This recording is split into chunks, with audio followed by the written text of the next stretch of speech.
c'est Isabelle, bienvenue sur ma chaîne. Je vous retrouve aujourd'hui pour à nouveau une vidéo coup de cœur. Et oui, il y a des fois où je ne lis que des flops, dont une de mes dernières vidéos où je vous présentais 3 livres et que c'était 3 flops. Et il arrive que j'ai quasiment 2 tops et 2 gros coups de cœur de rang. Bon, là comme je vous le disais, j'en ai quand même lu un entre les deux, mais après le cheptel, si vous n'avez pas vu ma dernière vidéo, je vous parle de ce coup de cœur que j'ai eu pour ce livre.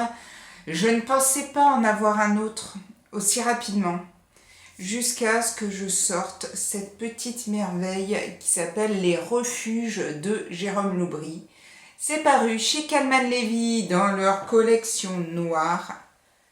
Et bon, déjà j'aimais beaucoup Jérôme Loubry, j'avais lu ses 2 romans précédents qui sont Les Chiens de Détroit que j'ai beaucoup aimé.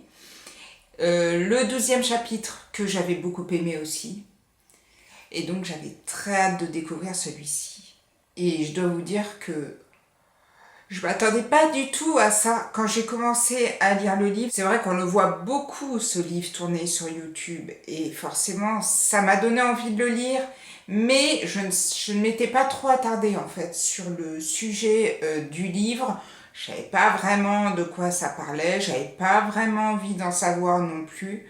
Et donc j'ai commencé ce livre. On est ici avec le personnage de Sandrine. Sandrine est une jeune femme, elle est journaliste, elle vit en Normandie. Tout se passe bien pour elle jusqu'au jour où elle apprend que sa grand-mère est décédée.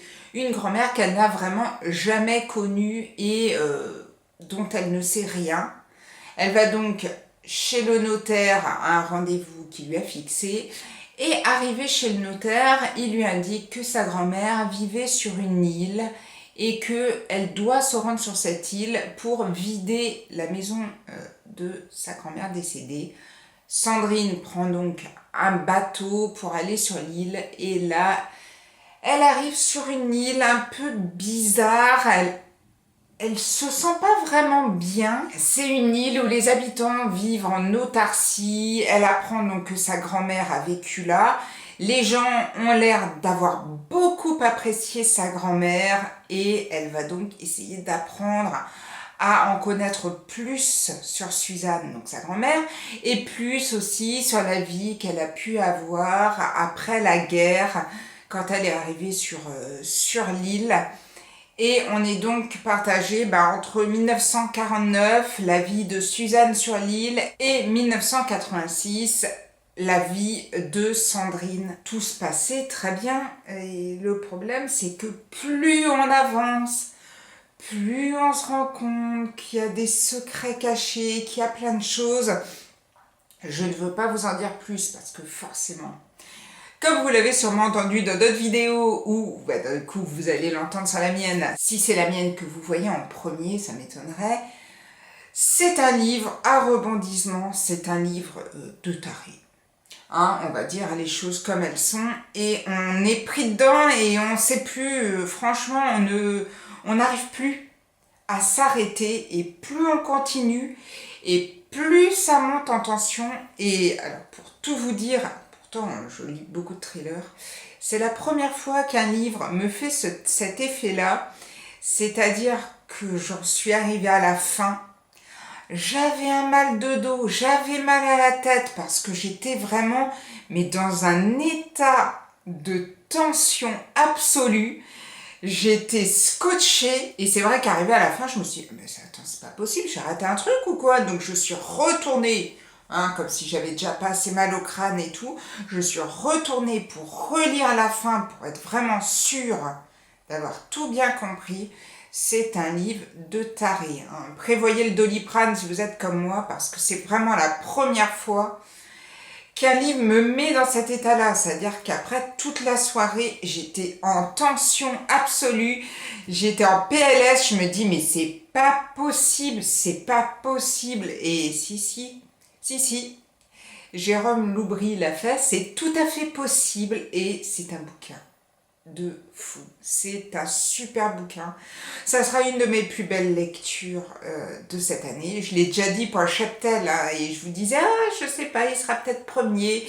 Je sais pas s'il sera premier parce que celui-ci c'est vraiment une grosse bombe un pur bonheur et c'est un livre que je reprendrai plaisir à relire.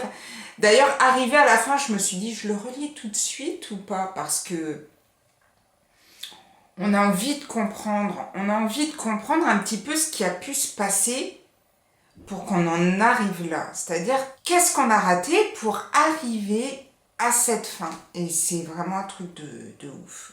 C'est vraiment génialissime. Je ne peux que vous encourager à découvrir Les Refuges de Jérôme Loubry. Et ouais, c'est une grosse bombe, comme je vous disais. N'hésitez pas, si vous ne l'avez pas lu, bah foncez. Hein. Et moi, j'ai mis 20 sur Livre Addict, mais voilà, c'est un peu par dépit, hein, parce que si j'avais pu mettre plus, je crois que je l'aurais fait. C'était vraiment un pur bonheur et j'espère que d'autres livres me mettront en tension avec autant de suspense. Et pourtant, je vous avouerai, c'était pas gagné parce que quand j'ai commencé à lire le livre, au tout début, l'histoire sur l'île et tout, je me suis dit, mais attends, c'est pas un thriller ça, qu'est-ce que c'est que ce bordel? Et c'est vrai que c'est après. Faut continuer. Si vous aimez les thrillers durs et que vous commencez à lire ce livre, vous allez vous dire, bah, moi, bof. Et c'est après que ça arrive. Vraiment, moi, j'ai été totalement prise dedans, mais il faut passer le petit passage sur l'île, les choses un peu bizarres où on se dit, what? Comme dirait ma fille. Mais après, c'est du pur bonheur. Et voilà. Et voilà. Faites-vous votre opinion. Si vous ne l'avez pas lu, bah foncez, lisez-le parce que je pense que ça sera un des plus grands thrillers de la fin de cette année 2019. Si vous avez lu Les Refuges, bah dites-moi ce que vous en avez pensé. Est-ce que vous avez eu un gros coup de cœur comme moi j'ai eu? Ou est-ce que bof, vous êtes peut-être passé un peu à côté, ça vous a pas plus transcendé que ça? Si vous ne l'avez pas lu, bah foncez le lire. Et puis n'hésitez pas à me laisser votre avis dans la barre de commentaires quand vous l'aurez lu. Je vous souhaite en tout cas de très belles lectures. Moi, je suis sur un autre livre qui me met quand même pas mal en tension aussi. Donc, j'essaye de me calmer un peu parce que celui-là, je l'ai quasiment lu d'une traite. Donc, c'est aussi pour ça que j'étais un peu en tension. L'autre, j'ai essayé de me calmer parce que sinon je pense que je n'aurais pas dormi de la nuit. Je vous en parlerai dans une prochaine vidéo. Là, j'étais là pour vous parler des refuges. Je vous souhaite de très belles lectures et je vous dis à bientôt pour une prochaine vidéo. Prenez soin de vous. Ciao, ciao!